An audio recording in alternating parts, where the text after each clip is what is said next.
Hi, I'm Angela Flynn, and for 11 years now, I've been the Director of Liturgy and Music at Immaculate Conception. Many of you know me, but I haven't gotten to welcome most of you to our home before. So welcome!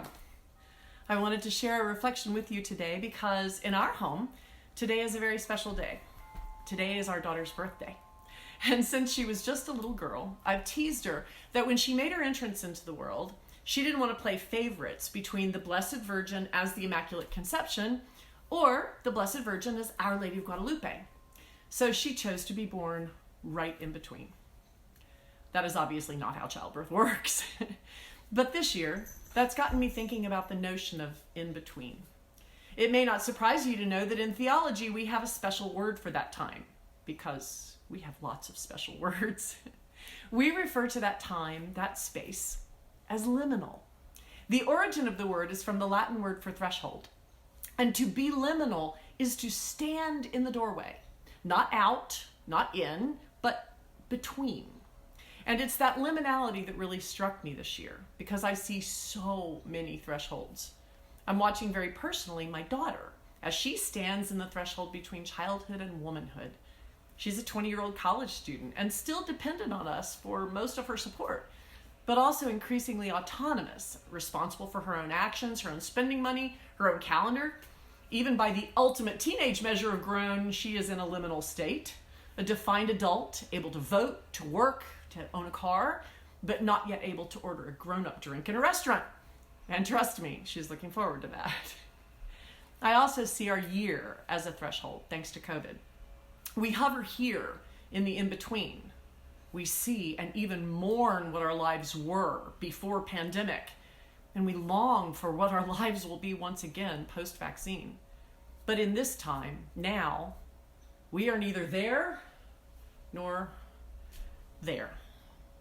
Advent is also all about liminality, seeing the nativity scene ahead, but not quite there yet.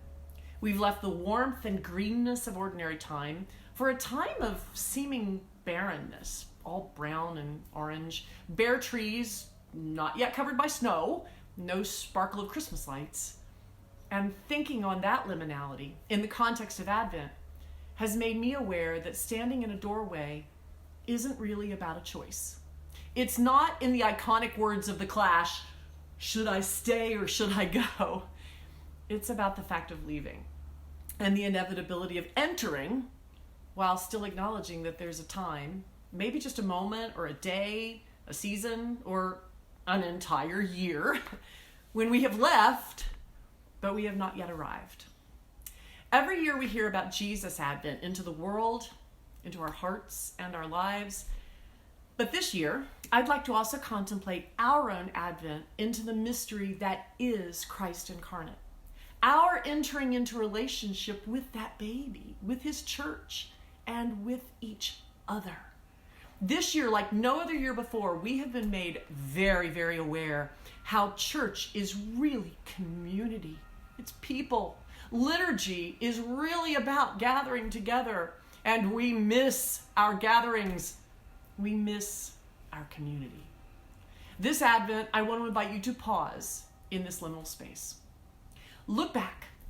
Look back on life, on the year or the season of ordinary time. Reflect on everything that has brought us to today.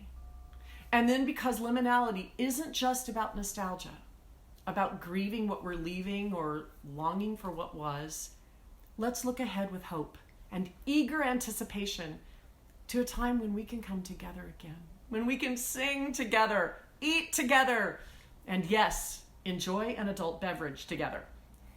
Let's look from the doorway of Advent into the stable where a tiny baby is lying in a manger, a tiny baby who came to remind us that God loves us and there is always a future full of hope. I join you in that doorway. I celebrate where we've been. I long with you for where we'll be. But I'm also finding contentment for these few days by lingering in the in-between. Be well, my friends, and a peaceful Advent to you.